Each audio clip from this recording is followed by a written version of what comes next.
Ketika dunia mengalami Great Depression di tahun 1930-an, ini semua diawali oleh hal yang sangat sederhana, yaitu jumlah uang beredar lebih banyak dari sektor produksi penghasil barang. Mismatch antara sektor produksi dengan sektor uang beredar menjadikan inflasi. Ketika inflasi out of hand, tidak ketanganan, menjadi depresi ekonomi terjadi karena sektor produksinya turun jauh yang juga mengakibatkan sektor demand atau pembeli hasil produksi menurun. Ini menjadi arus ekonomi berputar ke bawah atau dikenal dengan istilah vicious circle. Semua gelombang memutar, menarik ke bawah terjadi secara ekonomi. Ekonomi melambat dan menjadi kaku terdiam. Puncaknya di tahun 1930-an tersebut adalah Great Depression terjadi. Uang beredar jadi tak bernilai, barang melangit harganya, serta jumlahnya sedikit. Lalu sang maestro pemikir ekonomi banyak yang lahir di masa setelah itu dengan kesimpulan uang harus dikontrol oleh bank sentral dan inflasi harus dijaga dengan ketat.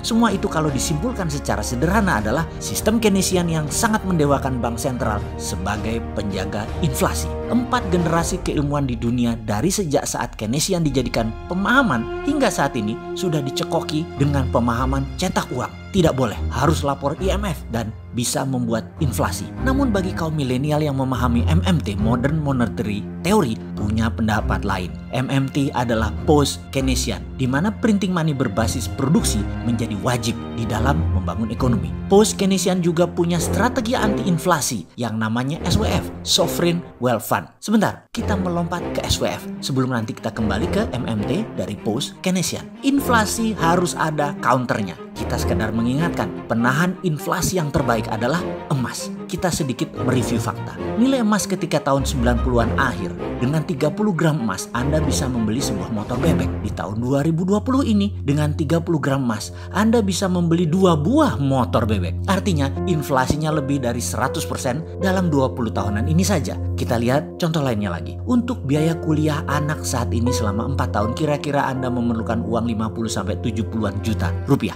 Termasuk biaya kos, biaya makan, pulsa, transportasi, dan biaya lainnya. Kira-kira senilai 70 gram emas. 5 tahun lagi, berapa biaya kuliah 4 tahun seorang anak? Sama, 70 gram emas. 10 tahun lagi, berapa biaya kuliah 4 tahun? Sama, 70 gram emas. 20 tahun lagi, berapa biaya kuliah anak Anda? Jawabannya sama, 70 gram emas. Gramasi emasnya sama. Nilainya mungkin 5 tahun lagi 100 juta itu nilainya untuk biaya kuliah 4 tahun. 10 tahun lagi biayanya bisa 140 juta selama 4 tahun. Dan 20 tahun lagi mungkin sudah 250 juta biaya 4 tahun kuliahnya.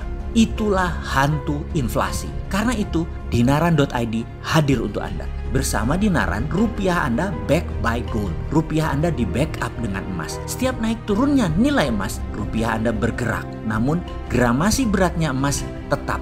Karena pada dasarnya rupiah Anda sekarang sudah bernilai emas sesuai pada saat Anda beli, memasukkan uang Anda ke Dinaran. Dengan kartu pembayaran nasional GPN, ini menjadikan setiap saat Anda bisa mencairkannya. Kartu Dinaran ini adalah debit cardnya Anda. Sah berlaku di seluruh Indonesia. Bahkan kalau Anda mau transfer ke tabungan Anda lainnya, bisa juga. Transfer tersebut atau jual ke rekening BCA misalnya, bisa. Masuk ke Mandiri Anda, bisa. Dan karena di luar kartu debit kita, Dinaran ID Cash, maka akan ada biaya sekitar Rp10.000 hingga limit 15 juta per transaksi yang Anda lakukan. Sedangkan kalau transfer ke kartu debit Dinaran, free biayanya. Sahabat, ini adalah program anti-inflasi dengan Personal Wealth Fund.